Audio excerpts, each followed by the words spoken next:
L4 L5 பல்ஜுன்றது வந்து பார்த்தீங்க அப்படின்னா உட்காந்துருக்கனாலையும் வரும், அதே டைம் வந்து உங்களுக்கு அதிகமாக பைக் ஓட்டினாலையும் வரும். இது வந்து என்னதான் நம்ம தீர்வுன்னு பார்த்தோம்னா, நிறைய பேர் இப்போ நிறைய பேர் போகிறதுன்னு பார்த்தீங்கன்னா ஆஸ்பத்திரிலாம் போகிறாங்க.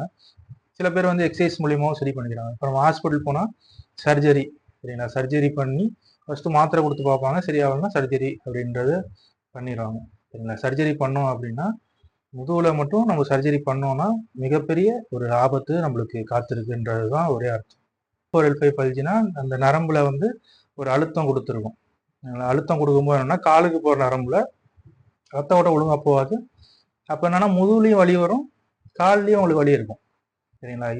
இதில் நம்ம என்ன மெத்தடில் பண்ணுறோம் அப்படின்னா நெட்டி வாங்குதல், தடவியல் முறை, ஒத்தரம், கிளி ஒத்தரம், சரிங்களா. இதில் பண்ணுறது மூலியமாகவே 3 சிட்டிங்லேயே எவ்வளோ பெரிய வலி இருந்தாலும் குறைச்சிடலாம், சரிங்களா.